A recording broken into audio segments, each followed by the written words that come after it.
Hello. Last class में हम देख रहे थे डी रेगुलेशन के बारे में।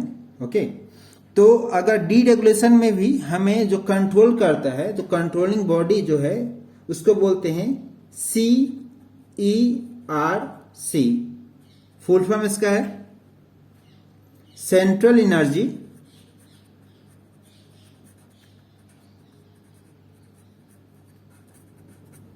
Regulatory commission.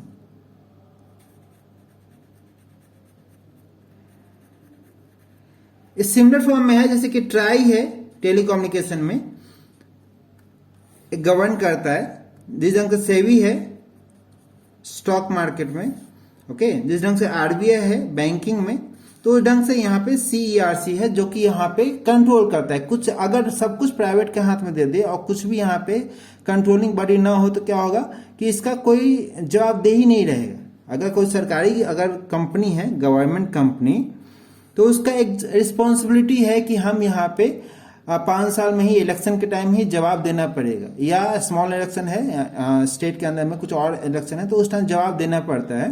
तो यहाँ पे लेकिन अगर सब कुछ अगर प्राइवेट के हाथ में दे तो उसमें कोई रेगुलेशन नहीं है, वो डिसिप्लिन नहीं रहेगा, वो अपने मर्जी से अगर काम करना है तो करे, नहीं तो नहीं करना है तो फेल हो सकता है। ठीक है, तो उसको रेगुलेट करने के लिए जैसे बैंकिंग में ही है, बैंकिंग में अगर सब बैंक अपना मर्जी से काम करने लग जाए तो क्या होगा, बैंकिंग ज्यादातर फेल हो सकता है। पब्लिक का पैसा है वो डिस्ट्रॉय हो सकता है, खत्म हो सकता है। मतलब कुछ पैसा, कुछ लोग यहाँ पे पैसा लूट के ले जाएंगे और बाकी सब पब्लिक यहाँ पे सफर करेंगे। सिमिलर वे में यहाँ पे CERC यहाँ पे रेगुलेट करता है एनर्जी को। ओके, इसका काम क्या है, इट्स वर्क CERC का इज टू प्रमोट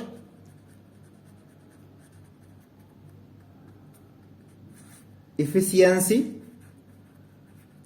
कैसे हम यहाँ पे ट्रांसमिशन, डिस्ट्रीब्यूशन और जनरेशन को हम काम में लें जिससे कि इफिशियंसी यहाँ पे ज्यादा हो, इकोनॉमी ज्यादा है, प्रॉफिट ज्यादा हो। ओके, और यहाँ पे कंपटीशन कम, मतलब कंपटीशन ज्यादा हो, यानी कि कॉस्ट जो हम यूजर के पास है वो यहाँ पे कम से कम हो। जैसे कि आप देखें कि नॉर्मली अगर ट्राई में अगर बात करें, एयरटेल और जियो में अगर मान के चलो, जियो आने से क्या हो गया, रेट है बहुत ज्यादा ड्रास्टिकली यहाँ पे रिड्यूस हो गया, कंपटीशन आ गया, नया टेक्नोलॉजी के साथ है। सिमिलर वे में यहाँ पे कंपटीशन नया टेक्नोलॉजी के साथ अगर आता है तो हो सकता है एनर्जी का यहाँ पे कंज्यूम जो करते हैं उसका रेट बहुत ही कम हो सकता है। ओके, तो डी रेगुलेशन में जो फर्स्ट स्टेट था वहां पे था उड़ीसा। आज के टाइम में सभी स्टेट में और कंट्रीज की बात करें तो ऑलमोस्ट सभी कंट्रीज में यहाँ पे डी रेगुलेटेड पावर सिस्टम काम कर रहा है। उड़ीसा में जब पहला बार आया था तो नया चीज था, इसको हैंडल करना थोड़ा सा बहुत टफ हो गया था, है ना, तो ये फेल हो गया शुरू में। जो सोच था वो सही नहीं था, मतलब सही था पर हो सकता है किसी वजह से फेल हो गया क्योंकि उसको सही से काम नहीं किया। अब इसका ये मतलब नहीं है कि एक बार फेल हो जाने के मतलब है कि वो चीज फ्लॉप है, मतलब काम नहीं करेगा। जैसे कोई बैट्समैन है अगर फर्स्ट बॉल पे अगर आउट हो गया तो इसका ये मतलब नहीं होता है कि वो खराब खिलाड़ी है। कोई विराट कोहली ही अगर मान के चलो फर्स्ट बॉल पे ही आउट हो जाता है तो हो सकता है अगले में परफॉर्म कर लें। उससे एक मैच से हम डिसाइड, एक मैच से या एक इनिंग से हम डिसाइड नहीं कर सकते हैं उसका पूरा परफॉर्मेंस। तो जब उड़ीसा ने फेल हुआ उसके बाद धीरे धीरे फिर और दूसरे स्टेट भी इसको इम्प्लीमेंट किया क्योंकि यहाँ पे कॉन्सेप्ट था बहुत अच्छा था, तो इसको यूज करके और आज के टाइम में सभी स्टेट में और कंट्रीज की बात करें तो सभी कंट्री में यहाँ पे इसको काम में लेते हैं। फर्स्ट जो कंट्री था जो इसको इम्प्लीमेंट किया था वो चिली, चाइल्ड, यहाँ पे सेकेंड में इंग्लैंड, उसके बाद USA और उसके बाद धीरे धीरे सब कंट्रीज यहाँ पे आने लग गए थे। ओके, नॉर्वे भी इसमें आया था, नॉर्वे। तो इस ढंग से फिर सब जगह अगर देखते फिर इंडिया में भी यहाँ पे ये चीज आया था। इंडिया में इम्प्लीमेंट किया तो उड़ीसा में सबसे पहले इम्प्लीमेंट हुआ। ओके, नेक्स्ट आते हैं कि डिस्ट्रीब्यूटेड जनरेशन का कॉन्सेप्ट।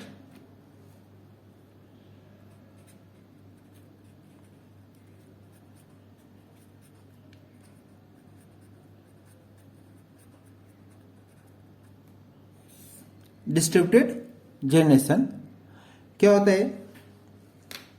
देखिए, पहले अगर जो पावर प्लांट यहां पे बनता था तो एक यूनिट उस ढंग से अगर पावर प्लांट बनता था बड़े साइज के बनता था, बड़े पावर जनरेशन के रूप में। तो एक यूनिट, इसको अगर समझो कि एक यूनिट जो बनता था वो यहाँ पे 500 यहाँ पे मेगावाट के फॉर्म में बनता था, है ना। कुछ कंपनी थे जैसे कि अगर मान के सीमेंस कंपनी, यहाँ पे इस ढंग से जनरेटर बना के और यहाँ पे एक्सपोर्ट करते थे, बाहर से दूसरे जगह से आते थे, यानी कि इंडिया इसको इंपोर्ट करता है। ये जर्मन का कंपनी है।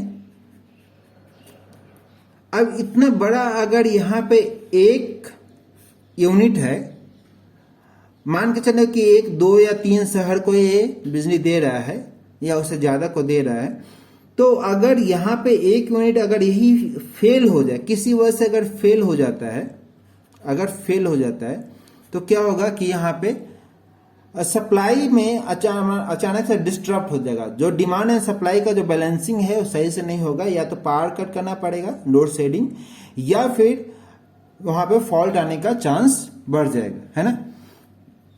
इसको अगर रिपेयर की बात करें तो रिपेयर करने के लिए या मेंटेनेंस करने के लिए हमें या तो यहाँ पे कोई स्टाफ है या फिर हमें जर्मन से बुलाना पड़ेगा, और उसमें टाइम लगता है। तो उस डिले के 2-3 दिन का डिले या 1 दिन का डिले वो बड़ा नुकसान कर सकता है, क्योंकि एक बड़ा यूनिट है, बड़ा यूनिट का फेल होना। ओके, तो इसको दूर करने के लिए जो कॉन्सेप्ट आया, जैसे से डीरेगुलेशन आया, तो उसमें क्या हुआ कि जो प्राइवेट प्लेयर्स थे, अब जो गवर्नमेंट के पास पैसा ज्यादा हो सकता है, एक यूनिट बड़ा खरीद सकता है, लेकिन प्राइवेट प्लेयर क्या, उसके पास ऑप्शन था कि छोटे छोटे जनरेटर यहाँ पे बना सकते थे।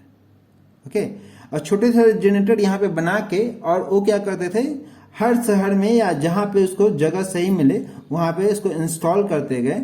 और इसमें क्या होगा कि अगर छोटे छोटे जनरेटर है, एक जनरेटर अगर फेल भी होते हैं तो बाकी जनरेटर इसको क्या करते हैं, इसके कमी को यहाँ पे दूर कर सकते हैं। ओके, तो ये चीज हो जाता है डिस्ट्रीब्यूटेड जनरेटर, यानी कि जो जनरेशन जो है अब एक जगह नहीं है, सभी जगह बटा हुआ थोड़ा थोड़ा छोटे छोटे रूप में, और एक फेल होने से उसका इम्पैक्ट, बड़ा इम्पैक्ट नहीं पड़ता है। ओके,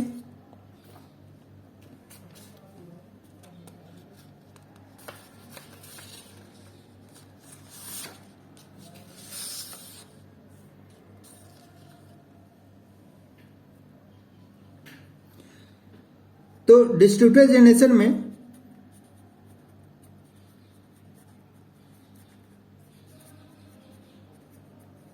जो साइज है ऑफ यहाँ पे जनरेशन, ये होता है 250 मेगावाट। ओके, जहां पे नॉर्मल अगर रेगुलेटरी सिस्टम में देखें तो एक यूनिट का 500 मेगावाट का रहता था, यहाँ पे इसको बहुत छोटा कर दिया है, 10 गुना से लेकर यहाँ पे 250 गुना टाइम्स छोटा तक हो गया, कि यहाँ 50 मेगावाट या 40 मेगावाट इसके अनुसार एक यूनिट हमने बनाया। और जहाँ पे 500 मेगावाट का एक यूनिट था, वहां पे हम 50 मेगावाट का हम यहाँ पे 10 यूनिट लगा सकते हैं। 50 मेगावाट का 10 यूनिट, अगर मान के चलो यहाँ पे 10 में से कोई एक फेल भी हो जाता है तो बाकी इस 9 पर उतना ज्यादा बर्डन नहीं पड़ेगा। ओके, जैसे कि कंप्यूटर भी है, अगर एक ही कंप्यूटर से सब कुछ अगर लोडिंग चल रहा है, अगर वो सर्वर फेल होता है, उसी में ज्यादा हार्ड डिस्क बहुत ज्यादा है या फिर रैम ज्यादा है, और एक ही कंप्यूटर से सब काम हो रहा है, और अगर एक फेल भी होता है तो वो अगर फेल हो जाता है तो क्या होगा, पूरा वहां पे सिस्टम डिस्टर्ब हो जाएगा। लेकिन अगर अनेक वहां पे सिस्टम है और सब आपस में एक सर्वर से कनेक्टेड है, तो एक फेल होगा भी तो बाकी वहां पे इम्पैक्ट उतना नहीं पड़ता। तो कंप्यूटर से यहाँ पे हम समझ सकते हैं कि पावर जनरेशन में भी यही सिस्टम यहाँ पे लगा सकते हैं। ओके,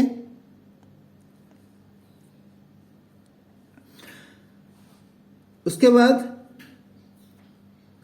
देखिए अगर यहाँ पे छोटे यूनिट हम बना रहे हैं, जैसे 50 मेगावाट का हमने बनाया, तो हो सकता है कि 50 मेगावाट का इंटू 10 यूनिट का अगर बनाए तो जो कॉस्ट आएगा, हो सकता है इसमें कॉस्ट ज्यादा है।